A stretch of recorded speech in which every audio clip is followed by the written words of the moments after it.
It's time for the Phil Ferguson Show.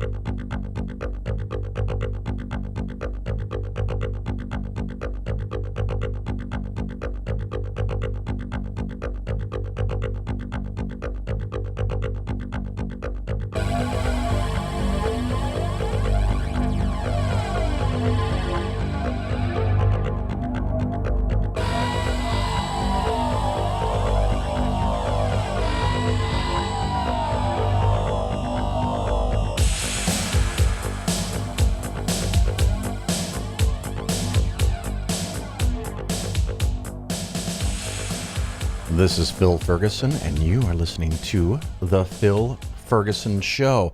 We continue our special series here in the summer heat of 2022, talking about the Polaris plan.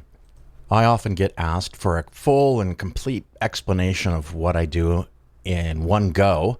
Well, I can't do it in one 15 or 20 minute session, so what I'm doing here is multi-part over several different episodes. Part 1 was done already. I'm doing part 2 today. So you can listen to these maybe 2.5, 3.5 hours in total and have a pretty good idea of what I do and why I do it. You can ignore that and do your own thing, or you can use it as a framework, a template to help you do your own investing. Keeping in mind, of course, the caveat, even if I don't say it, I mean to say this. This is not personalized investment advice to you. This is intended to be educational, entertaining, informative, provide you information about how to think about investing, how to look at investing, and how I look at investing, with the hope that for some people, this may help you structure and create your own plan. Your plan doesn't have to be my plan, but I think it's really important. It's much better to have a plan than to not have a plan. You want to try to have your adjustments and modifications to your investment portfolio be based on something measurable, tangible, and not your own personal whim because you get a little spooked when the market goes down, because that's when you're going to fuck shit up. So later, after part 2, which I'm going to do today, we will have a segment on a structured note. Morgan Stanley, some young guy, probably fresh out of college, who was hired to call every financial advisor in the country, called me and said, "Hey, I'd like to talk to you about a Morgan Stanley structured note." And I said, "Well, send me some information via email." He did. I did the work for you. I read almost 100 pages of detail. And now I think I know how it works. And so I'm going to explain to you what is promoted, what is sold to you, what is the idea. And then in the background, how the math actually works. And like a lot of these things, I'm impressed. Not because it's good for you, but because it's just so clever. It's just a really clever way for someone to make as much, if not more money from your money than you make from your money. So it's kind of cool in that weird, sick, twisted, you're going to get fucked as the client kind of way. And of course, at the very, very end, this might be a longer episode, even though it wasn't meant to be, I'm going to have a couple of announcements, updates in my life and things that are going on. So I really wanted this to be mostly about part 2. So we're going to focus in and get back to part 2. And I just re-listened to part 2 from 2 years ago, and I found out that, I am now probably going to have maybe 7 parts, because 2 years ago, part 1 had almost everything I talked about in part 1 last episode, and most of this, which I'm now calling part 2, was covered in part 1. So I guess I'm elaborating a little further, which you might like, or you might find it to be too wordy. But that's okay. You know what? You're not fucking paying for it. So just skip ahead if you have to. But hopefully for a lot of people, this is beneficial. The historical reason I do a lot of this is because I like doing this. I like being helpful. And I knew in the past a small percentage of people would hear this and contact me and possibly hire me. That's still an option, although I may have not mentioned it recently.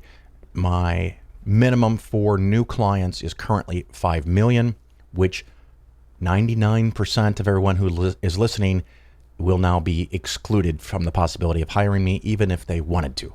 But yay me. But if you have more than 5 million and still want to hire me, call me, email me. If you have questions about what I've talked about, if I've made it confusing in some way or misstated something, let me know and I can correct it in part 3 or try to. And again, my email is phil@polarisfinancialplanning.com. So part 2, the Polaris Plan part 2 is mostly going to be about the cushion and what size the cushion should be and what is the cushion and why is the way that I do it a little different than what you might have heard. And I think what I'll do next part 3, I'll go over the specifics of the bonds or the investments or the index funds that are held in the cushion. But for now, I just want to talk about the cushion in general. Maybe that'll keep this a little more focused and limited in length. First of all, according to me, this is just my philosophy. If you are 15 or more years from retirement, you don't need a cushion. And we're talking about retirement portfolio money here. So you should have something in your bank where you can pay a few months worth of bills in case something happens. How big that should be? 3 months, 6 months, 12 months, longer, maybe, depends on your situation. If your job is not stable, you should have more money. If you're the only source of income for your portfolio and or family, you should have more money, not less. If you need the vast majority, all, or unfortunately, if you're spending more than you're making, that would suggest that the cash on hand should be bigger. If you have 2 sources of income, spouses, or rental property, or real estate, or something else, maybe the cushion, or not the cushion, but the cash on hand in your local bank, checking account, savings account could be smaller. If you are able to move back to your parents' house if necessary, or go to a friend's house and live with them if you lose your job, your cash on hand can be smaller. Multiple sources of income. You live well below your income at this point in time, or your jobs are particularly secure, or at any moment you could get a replacement job, then the cash could be lower. So that's something to think about, cash on hand. Now, transitioning to the retirement part of your portfolio. Historically, my norm for the cushion would be 10 to 12 years. Currently, it's 15, although I'm now drifting closer to, 13 to 15, and now I'm drifting closer to 12 to 14. And you might say, well, that's good, Phil, but what the fuck does that mean? My portfolio should be 12 to 14 years of cushion. So let me explain. I don't like the general idea that the amount of money you have conservatively or in bonds or in bond index funds, as I would recommend, be a fixed percentage. Although at any time you could probably calculate what percentage of your portfolio is in bonds, particularly if you have the clarity and the granularity that I try to stress. And just to repeat, in case I didn't cover this well enough last time, the clarity means if you own a bond fund, you want it to be a bond-only fund. You don't want it to be a dividend and income fund. You don't want to have a title like that, a fund that invests in bonds and stocks, particularly if that fund gives itself permission to go from 100% stock to 100% bonds. Because at any given moment in time, you don't have any idea what percentage of your portfolio is bonds. You can't calculate the percentage correctly, accurately, regularly, consistently. And more importantly, you don't have the granularity where you could sell from a bond fund if your portfolio or the funds that you use jump around and change their stripes, I guess. So a fund might be a bond fund, a fund might be a stock fund, and you're not sure. You want to avoid that. So we want to have that clarity where you know exactly what you own, and you want to have the granularity where you can sell exactly what you want as far as a type of investment or an investment class or a subclass or a part of that investment class. But however, after talking about not knowing what percentage or not driving what percentage, a very reasonable rule of thumb that is often used in the industry, you will hear a 60-40 portfolio. It's very convenient shorthand to say 60-40 portfolio. And what one means generally is 60% is in stocks and 40% is in bonds. This is the structure your portfolio might have at retirement or 4 or 5 years from retirement. It's not exactly what I do, but it's really freaking simple and easy to explain. So it is not a bad starting point from a foundation. Of course, if you are willing to take more risk as an investor, you could have 70-30 or 80-20 or 90-10, where even in retirement, 90% of your portfolio is stock and 10% is bonds. And you might think, who would do this? Well, one, someone who has a lot of money. That'd be kind of nice. Two, someone who lives well below their means. Three, someone who works even in retirement, so your income counts as part of the security and safety that you don't need from the bonds because you're, at least for now, still working, even though you may have retired your main job. Or for people that genuinely want to leave the most possible money to their descendants, to their kids, their heirs, or to charities. Because the more money you have in stocks, the more money you will likely have to leave behind to others if that's your goal. It just so turned out that my parents lived well below their means. They had part-time jobs even in retirement. They kept their expenses low. The portfolio was a reasonable size. My dad was willing to take the risk. And they always had the possibility they could tighten their belt for a couple of years if the stock market took a big hit. And the nice thing for me and my two brothers is that we got a larger portfolio after the second of their passing, which, yay, me and my brothers. But of course, I would happily give that money back to have my parents around just for a few more weeks. That'd be great. Anyway, don't want to focus on that too much, but it depends on what you want to do. But as far as the years of the portfolio, I'm going to start with an overly simplified example. And I'm going to assume that you have a $1 million portfolio. I'm going to assume that you are over 62 and then you're going to take out about 5% a year. Generally speaking, if you retire before 62, I recommend 4%. If you retire 67 or later, 5%, not 5%, but 6%, and you can go even higher because you're going to have dramatically fewer years on average to pull up from your portfolio so you can take out a larger amount. So we got to start somewhere. We're going to assume 5% out of $1 million portfolio, which is about $50,000 a year. Generally speaking, theoretically speaking, if you are taking out 5% per year in your portfolio, either through dividends or appreciation, makes 5% per more on average in the long run, you will be able to do this in perpetuity. You might even be able to do it in perpetuity with giving yourself very small pay increases over time.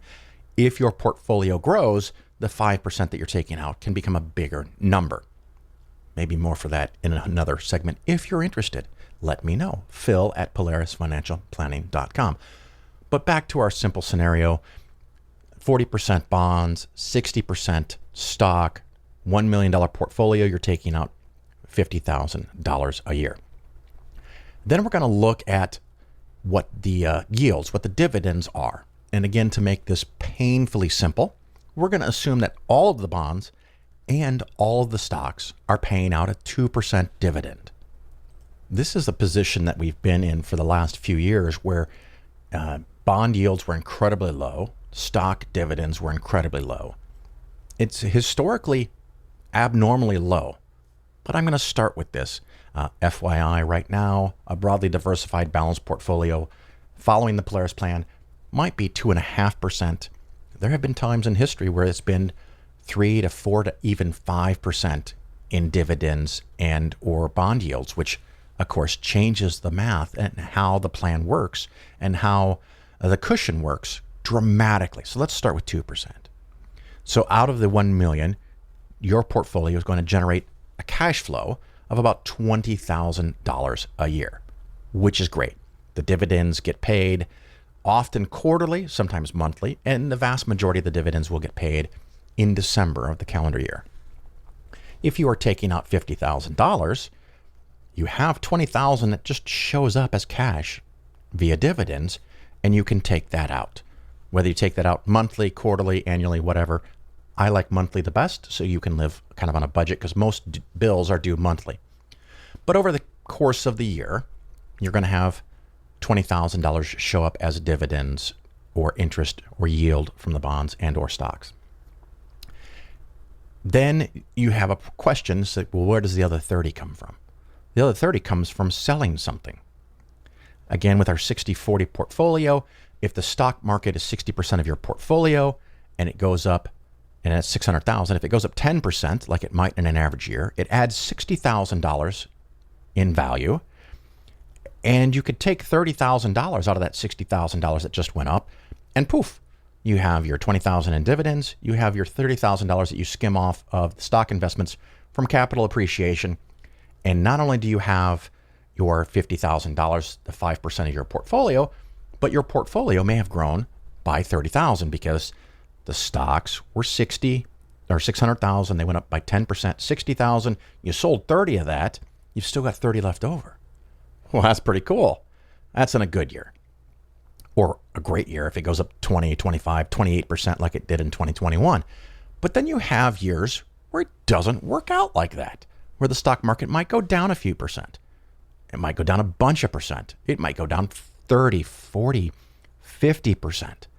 And the thing that you don't want to do and where these calculations fail on this 5% thing is that if you have 100% of your money in stocks in $1 million and it goes to $500,000 and the dividends you're getting probably won't change much because there's a huge lag, another segment on that.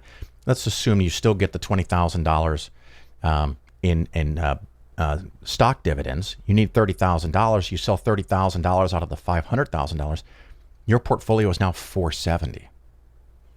If it doesn't jump right back, if it stays down there for a few years and you keep taking out $30,000 or more, you run the risk that you're now going to drain your portfolio faster than it's going to grow and recover in the future. That's a serious fucking problem. You don't want to be in that situation at all. This is where the cushion kicks in. So in our scenario of $400,000, 40% of cushion, you can look at that and say the stock market's down. The bonds hopefully haven't gone down, or they've gone down dramatically less than the stocks. And we are in the summer of 2022. And at this point, bonds, depending on the bond funds, are down anywhere from 3 to 5 to 20 to 30% for really long-term aggressive bonds. Maybe in part 3, we'll go over that some more. But you could sell some of the bonds that have gone down only a few percentage points. It's a buzzkill, but they're down. This is what happens. So if you have $400,000 in bonds and you need to sell 30,000 of them, well, gosh, I can do that. My $400,000 in bonds turns into $370,000 in bonds. And you can calculate how many years you can do that. The overly simplified method would be to say 30,000 per year is 10 years is 300,000, 11, 12, 13 years would be 390,000. Wow, I have like a 13, 14 year cushion. Keeping in mind that as you're selling bonds, the bond yields and the bond dividends you're going to get in the future years could be smaller because now you own less bonds. Hopefully the stock market recovers in a few years and you don't get to the point where that's a problem. Or things get better in an interesting way while bond portfolios and bond index funds are down. The nice thing is yields, which were for the most short-term, most conservative bonds, some of the index funds were below 1% a year to year and a half ago. They now pay 3 to 4% yield. Remember, we were starting with 2. Hopefully, the harder way to build a cushion, the hardest way is when yields are low. But if you have a portfolio that I might recommend now in bonds, you're making about 3.5% yield, not the 2% in our theoretical scenario. So when yields are higher, the interesting thing is the portion of your portfolio that needs to be bonds can be smaller.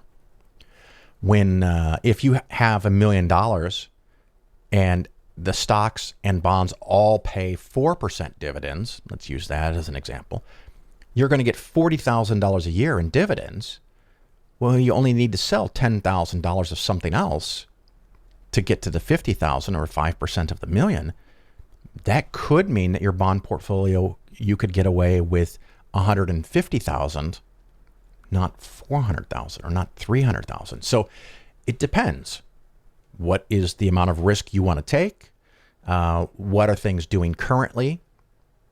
What is when the stock market goes up 10 years in a row, to me, it seems more risky than when it has recently gone down 20%. What are the yield rates? And I have a big fancy schmancy spreadsheet that calculates all of this, and I use that taking into account the personal situation of the person that I'm talking to, the client that I have, and trying to figure out how to build the cushion, how to make the cushion of the right size to give them the amount of downside protection against the stock market over a certain period of time. And people will ask, why so many years? Why X number of years? Generally speaking, the United States stock market, when dividends are included, the longest time to total recovery is 7 years. If you're pulling out the dividends, it's going to be longer. This is part of the problem. So that's where we get to the 7 to 12 years. You want to, not 7 to 12, 10 to 12 years. You want 10 to 12 years to be able to sell down bonds if necessary, to wait for the stocks to come back up, to wait for dividends to reoccur. When the market goes up a whole lot over multiple years, I take a slightly more conservative stance. And in the past, I went from the normal 10 to 12 to 11 to 13, and then to 12 and 14, and then to 13 to 15. And now I'm not officially there yet, but I'm leaning towards going back to 12 to 14 because you probably don't have to plan for as big of a cushion, as long of a cushion, because the market, the U.S. stock market as a whole, fell 20% in the first 6 to 7 months of 2022. Anyway, that all aside. So that's the general idea of the cushion and what it does. And so the most important thing for you is to look at how many years do you have until retirement. If it's 14, 15 or more, ignore the cushion for now. If you're a little skittish of that, you're a little more concerned, fine. You can make it part of your portfolio. If you want to put 5 or 10% of your money in the cushion, fine. It's not going to really hurt you that much. It provides a little bit of a cushion. And by the way, for me, the cushion is because you can lay your head down at night on the cushion and sleep. Because people say, don't have a portfolio that keeps you up at night. And you definitely don't want to do that. So you want to have some security as you get closer. But if you're in your 20s and 30s, the absolute best thing possible for you is the market to fall a lot and stay down there for years while you slam in money, assuming you have money to slam in. So I think that's the gist of the cushion and how it works and the psychology behind it. And so what I normally say is I want the cushion to be as big as necessary, but as small as possible. Because the bigger the cushion, the safer you are, but the less money you make per year in the long run. And so if you end up not making more and more money, it might be hard to adjust your the money you take out when you get into retirement and years after retirement. So like I said, even though I don't use it, a really nice default rule is the 60-40 rule. If you're willing to or able to be more aggressive, you can have less bonds. If you're close to or in retirement and you want to be more conservative, you can have more bonds. It's all up to you. And so this is the end of the Polaris Plan Part 2, focusing on the cushion and how big it should be and how I calculate the years it'll last, and maybe some ideas on how you could do it for yourself.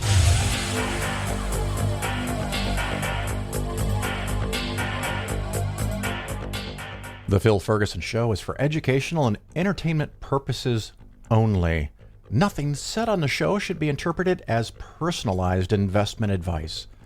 Investments should be based on your personal situation, and you, of course, should consult with your financial advisor or tax professional before taking any actions. You're listening to The Phil Ferguson Show. A nice investing skeptically bonus segment for you today. This is on, I guess it falls under the series of a super shitty investment. It is a structured note, which, you think to yourself, what does that mean? Who knows? But I know. We're going to talk about this one at least. It's from Goldman Sachs, and I got contacted by someone. I'm not going to give their name. It doesn't matter their name. They're just someone who's doing their job. I get it. They call all the registered investment advisors over a certain size, and they suggest, hey, this is a great thing that you can sell to your clients. I did not find how they get paid because they're not actually with Goldman Sachs, and I didn't even ask how I would get paid. I'm assuming as the advisor, I would get a percentage or a commission, 3 to 5 to 8, 10%, probably no more than that on this thing. And I could sell it to you and make you happy and make this guy happy and make Goldman Sachs happy. But here's the sales pitch. So let me start with that. The sales pitch. Scenario 1, the S&P 500 is flat or positive after 1 year, and the note is automatically called. Client makes a 10% return. So we're going to pretend that you're investing $100,000. The notes each are $1,000. You're going to have 100 of them. So if you hear me accidentally go back to the $1,000 instead of the $100,000, please forgive me. But you're going to invest $100,000. If the S&P 500 is flat or positive, for each $100,000 that you have invested, you will make 10%. So you think that you invested $100,000, and if the S&P 500 is flat or up, you're going to get back $110,000. No. Yeah, 110%. My God. $110,000, 110% back. You win, right? If the market's flat, you make 10%. If it's up 8%, you make 10%. A possible problem, particularly when the market's down, it could go down more, or it could recover dramatically. If the stock market, as measured by the S&P 500, goes up 20%, you only make 10. Oops, that would be a problem. And you might be thinking, okay, well, you know what? They're going to give me 10%, whether it's flat or up 1 or 2 or 5 or whatever. So I get all the upside if it's below 10, and they get all the upside if it's above 10. And you might think to yourself, that's not so bad. But wait, there's more. I'll get to it. Scenario 2, the S&P 500 is down after 1 year, and the trade lives on to year 5. So basically, this is a callable bond, a callable note, structured note. What did they call this? Oh my God. Yeah, structured note. Confusing myself. If it's flat or goes up, the S&P 500, they call it at the end of 1 year, auto call. Bam, it's over. You're out, you made 10%. Quick and easy, you made 10%. So you think. Anyway, if the market is down between the initial date, which is not the day you give them your money, by the way, that's important. But 1 year after the note starts, if the market's down, well, that's okay. You don't lose anything. It keeps you in for 5 years, which keep in mind that at any point in the 5 years, then, if you want your money out, you have to go and sell this structured note on the open market, which might not be to your advantage. And Goldman Sachs says that they might be a market maker for this. They might not be. So what that means is you may want to sell it. There is the possibility that you really, truly, genuinely don't have a way to sell it. It's probably going to be a big enough of an issue that there's some market for it, but you're not going to get what you expect. It's going to be based on supply and demand. So if it's doing poorly and you and a whole bunch of people want to get out, let's assume there's someone that's willing to buy it. Well, they're going to want to make money from you for buying it. So that's a problem. But I'll continue here with scenario 2. S&P 500 is down after 1 year. The trade lives on to year 5. So it's auto call at 1 year if it's flat or up. If it's negative, it doesn't get called. It stays for 5 years. You're in it to win it. The client receives 100% upside participation in the S&P from the initial level. From the initial level. Okay, that's weird. Why those extra words? Okay, if the 5-year return is negative, client receives full principal back, subject to Goldman Sachs credit risk, which means that the backing behind this is the creditworthiness and the ability of Goldman Sachs to pay you back your money. So if they file bankruptcy as an insurance company, as a bank financial institution, if they lack the funds to pay you back your money, you may not get all of your money back. That's not cool. That's also not cool. That initial level thing was kind of not cool. I'm a little spooked about that. So that's the sales pitch, right? Okay, the market, the S&P 500 is flat or up, you make 10%. If it goes down, you're in it for 5 years and you get 100% of upside participation of the S&P from the initial level. Again, that initial level is kind of haunting me. So I read this stuff and I thought, hey, okay, that's interesting. I normally would just tell them to fuck off, pound sand, whatever. But I'm providing a service here in this little podcast. I have to explain to you how it works. Well, I can't do that until I know how it works. So I said, hey, what kind of disclosure documents or prospectuses or contracts can you send me? I want to read them so I fully understand how this works. At this point in time, I have already read, even though I have them open here and I might refer to them. So forgive my pause if I have to find something I was thinking about. But it's 24 pages. They sent me, what is this called? Autocallable S&P 500 index linked notes, fact sheet. This is the fact sheet. And then I have kind of a preliminary prospectus, which is only 20 pages. I don't know why I didn't get the full prospectus, but it doesn't really matter. There's enough in here for me to walk you through this. And this kind of note, what they do is for months, I don't know how many months, they're going to collect money. And then on a certain date, it's all going to be invested. So while your money is in their hands, it's not invested yet, but it will be. And then when it's invested, that's the official date. So whether it's 5 million or 100 million, you and everyone else that contributed money to this, they will create these notes and pay back as promised. And the one thing that I found interesting, let me see if I can find this part. Yes, here it is. Wait, the estimated value of your notes at the time the terms of your notes are set on the trade date is expected to be between $920 and $970 per $1,000 of face amount. What? Wait, what? So the gist of this, and I called and I asked this guy a couple of questions, and he was great. He answered the questions very clearly, very directly, so I didn't have to even kind of weed through what his questions were. And so I'm going to give you the answer. The basic gist is Goldman Sachs doesn't want to lose money. So they rig the game. So each bond that you buy, each note that you buy for $1,000, they are going to reevaluate it at the launch date and assign a different, lower value to it, which they say could be, but there's no promises here, as low as $920. So let me walk you through this. You invest $100,000. If they assign $920 per $1,000 of face value, your $100,000 investment theoretically has a face value of $100,000. But there's nobody to give you $100,000, and nobody in their right fucking mind would, because it's not worth that. If Goldman Sachs declares that it's worth $920 per note, your $100,000 investment becomes a $92,000 investment. You only invest $92,000. 8% of what you thought you were investing disappears right off the front.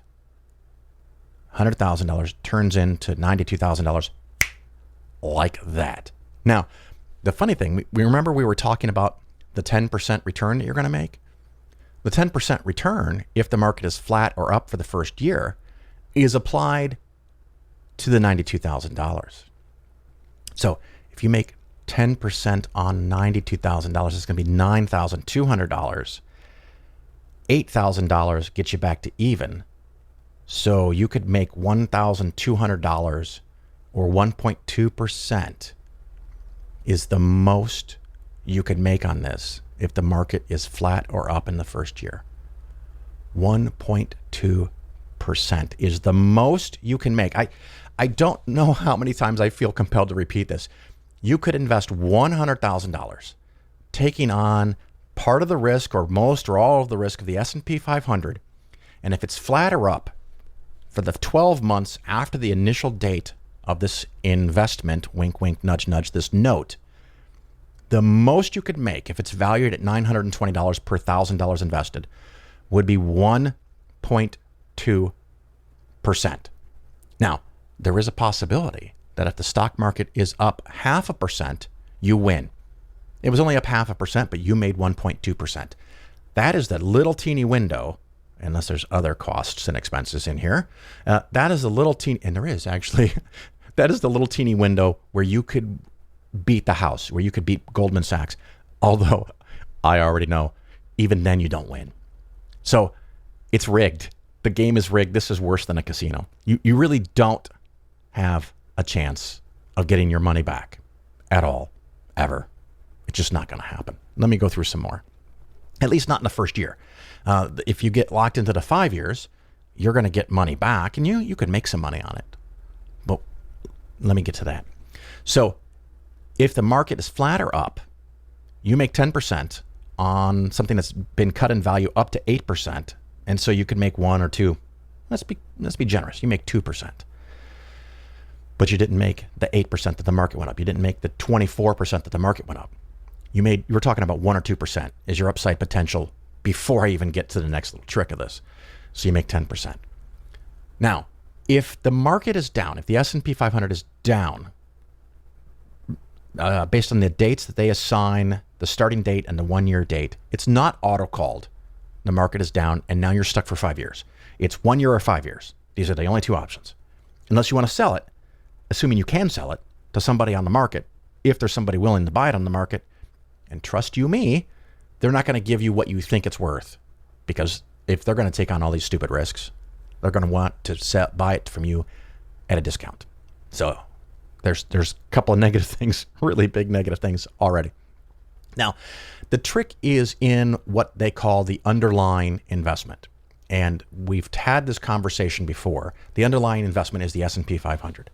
And so they will look at the beginning of the year and say, I'm just going to pick a number, make it up. The S&P 500 is 1,150 points. Whatever that means, 1,150. At the end of the year, the S&P 5,000 is 1,151 points.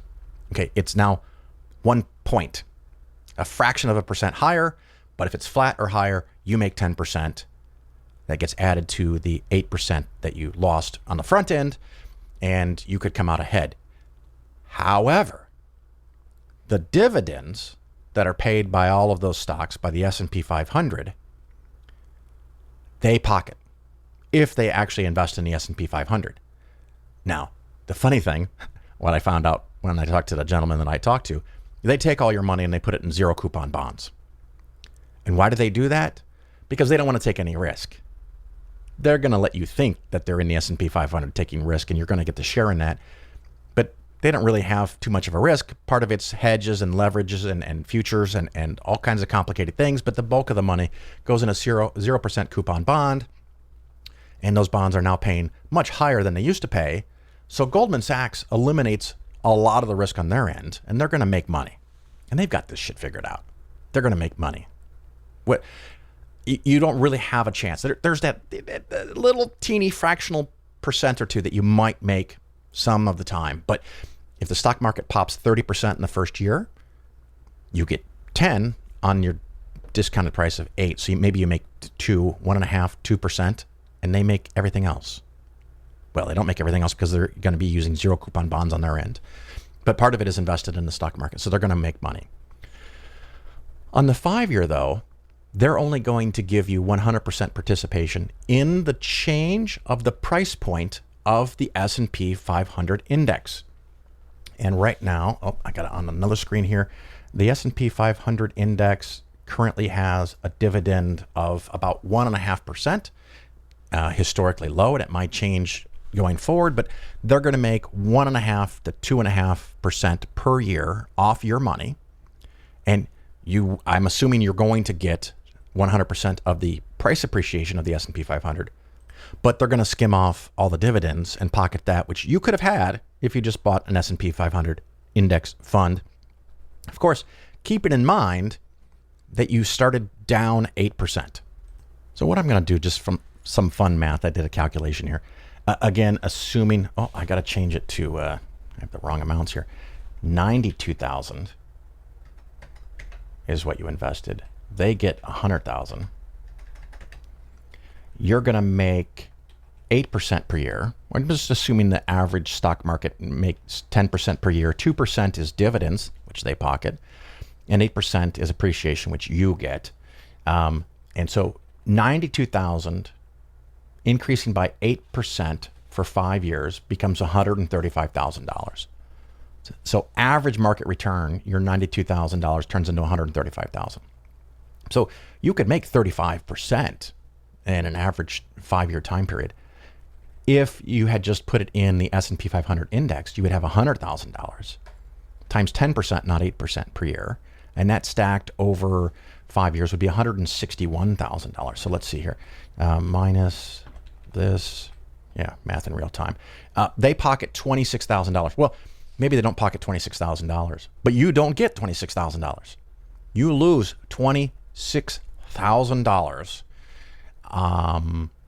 Yeah, and so what they do in this case, where they pay you out $35,000, they had a mix of hedging opportunities and funds and zero coupon bonds that I'm not going to go into today. They're going to make more than that, and that, but they're going to pay you based on the rules of the structured note. So if the market's flat or up in the first year, you make 10% based on the reduced value of 8%. You do not get the dividends. So if the market makes more than 10%, including the dividends, which is reasonably likely, you don't get any of that extra upside. You just get the 10% on top of the minus 8% that you made. You make 1%, maybe 2%, maybe 2.5%. Who knows?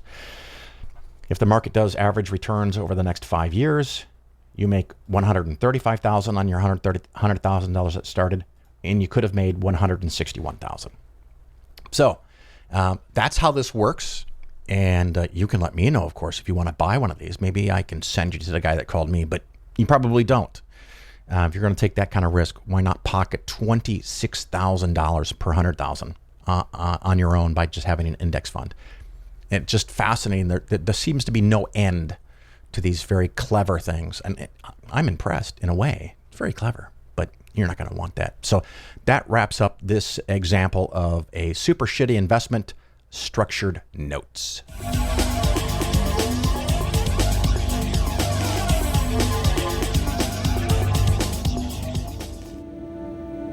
Pace e lunga vita. Lunga vita e prosperità.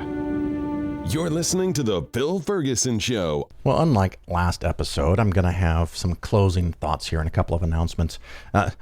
One thing that totally irrelevant and unrelated to anything else in the show, I do get from crypto aficionados, Bitcoin aficionados, often telling me that the stock market is just like investing in cryptocurrencies. So it's the same. Why do I constantly talk about Bitcoin and cryptocurrency being so risky? Because the stock market is the same. No, the fuck it's not. It's not the same. If you think it's the same, then you don't understand how investing works. You don't understand how stocks work. And I'm really sorry that that's the case. I really wish you would take a few moments, read a couple of books, go on Investopedia, do a little bit of Googling. It's not that fucking hard. There's a couple hundred books on investing that you could go read. Now, is there risk to the stock market? Hell yeah. We talk about it all the time. Is it just like buying Bitcoin? Hell no. It's not the same fucking thing. Stop saying that. When you tell me, hey, Phil, investing in crypto is just like investing in the stock market, what I hear you saying, hey, Phil, I'm a huge fucking dumbass and I don't know my asshole from my head. That's what I hear. Please, don't say that. It's not true. not going to go into the reasons why, unless someone really wants me to do this topic again, because I've covered it already. But that was just well, matter of fact, now that I'm on a rant, I am sick and tired of hearing people say, no one wants to work. Are you fucking kidding me? There are people who want to work. There are probably more people who want to work than did 20 years ago because all of the money is sloshing up to the really rich people. So more people want to work. When I'm in a store or working with a business and they tell me nobody wants to work, I'll do like I did in the last little rant. What I hear is nobody wants to work for me for the pathetically small amount of money and hassle that I want to give them. That's what I hear. Oh shit, nobody wants to work for you. Why is it you have a problem hiring people? Are you not paying enough? Are you making it really hard for them to make a living? Are you screwing them out of benefits by making them part-time when they could be full-time? You're desperate for people. Fucking hire somebody full-time then. Okay, those rants out of the way. The bits of fun and good news, I think, fun and good news, and part of what has kept me busy and made it hard for me to do shows as often as I'd like, my two big announcements. First one, I am moving. I am leaving Chicago, and I'm moving to Florida. I don't know the exact date, but we have already bought the house, and I'm working on the details of that. The really freaky thing, cool thing for me, I get it. Almost nobody can do this. This is just a very small percentage of the population. We were able to buy the house with cash. Now, we thought we might do something like this. So starting in November, December, January, February, I took the steps necessary to create cash by selling investments, which maybe I wouldn't normally recommend to people, but because of the market, people who were bidding on houses that weren't offering cash were not getting the house that they wanted. When I make an offer, I want to get the house that I want. So that part of my portfolio has been in cash. Well, the market fell 20%. So that's an accidental perk to me. So yay, I win. The house that was listed on the market, our agent went to and walked around with their camera and showed it to us. And the homeowners were still there in the house, and they could hear us talking. I don't know that I thought about it, but they could hear us talking as the real estate agent is going through the house.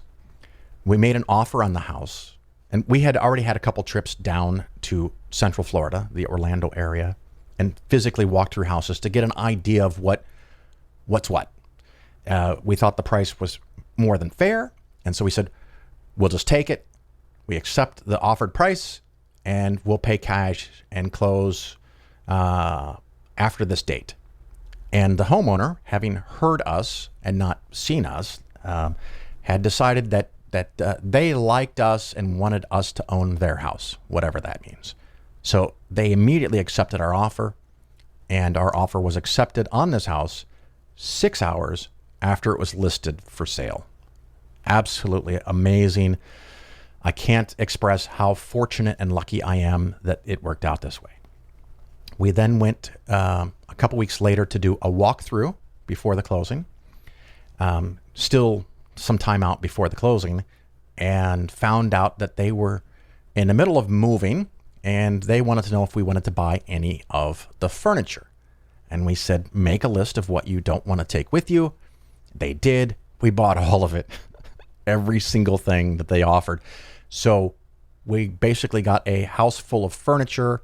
I will not tell you what I paid, but I'll admit it was less than I should have. But for them, the big win is they get cash, and they didn't have to pay $5,000 to $10,000 to move the stuff.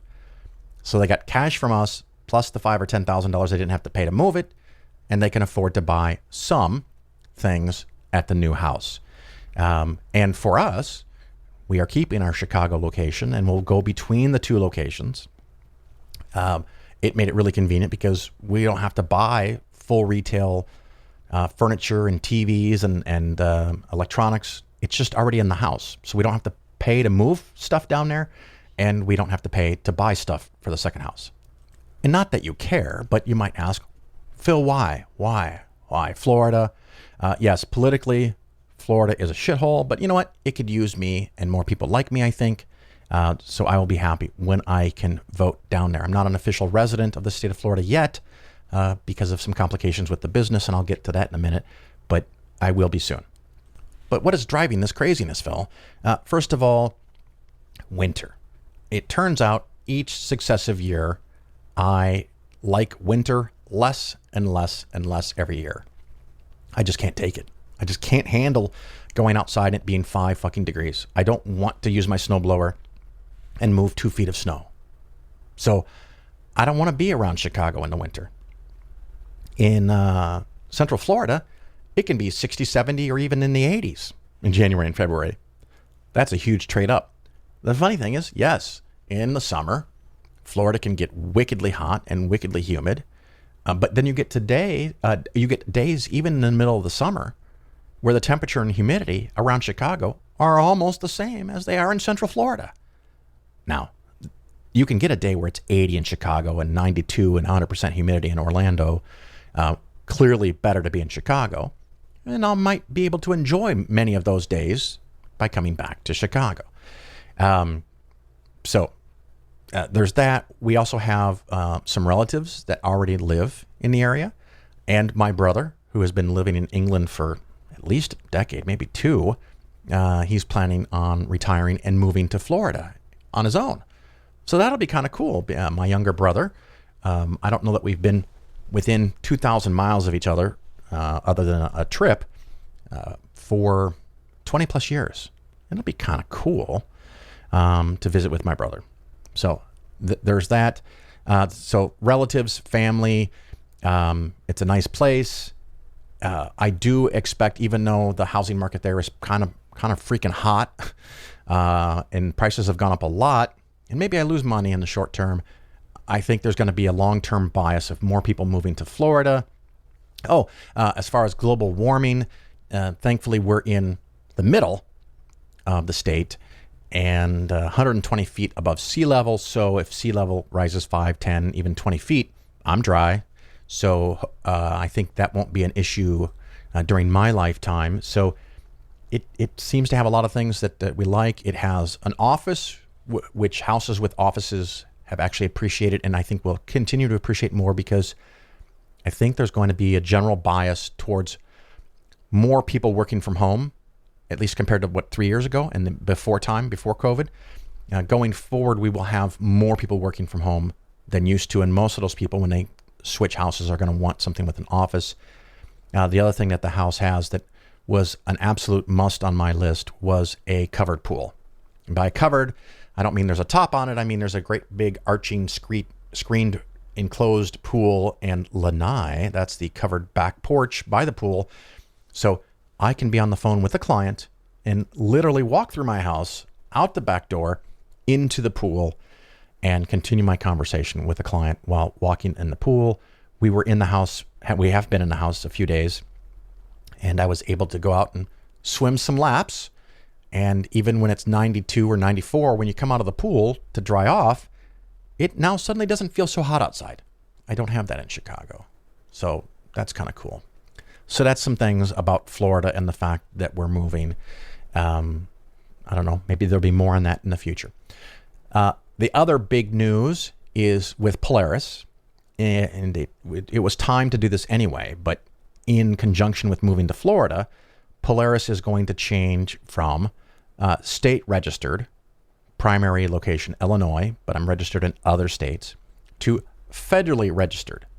Well, you have to be of a certain size to be federally registered, and I am. There's a crossover zone where you could be state registered or federally registered, but I'm going to transition to federally registered, which, I don't know, it doesn't mean a whole lot to you, but I'm just sharing that with you. And so that's in process, and that, of course, involves a lot of paperwork, a lot of documents, a lot of changes in rules and regulations, and stuff behind the scenes, all of which takes time. So the process of going to federally registered, the process of moving has taken a lot of the whatever spare time I didn't have already. But hopefully at some point in the near future, in a few months, those two things will be concluded, and maybe maybe I'll have a few more hours each week available to me. So that's some of the stuff that's going on in my life, just so you know. And I thought I had another thing to cover, but whatever. Maybe I'll get it in the next episode. Of course, this episode earlier, we had a structured note, and way in the beginning, Polaris Plan Part 2. And as I said in the segment, if you don't understand something, I confused something, or I said something that's just flat out wrong, let me know. I will do my best to re-explain, clarify, or fix if I made an error. You can do that, phil@polarisfinancialplanning.com. And in October, I do expect to be at CSI-Con. I think that's what it's called, CSI-Con, Center for Inquiry Convention in Las Vegas, and then the FFRF Convention in Texas. So I do hope to see you out there on the road sometime soon. Until then, ciao.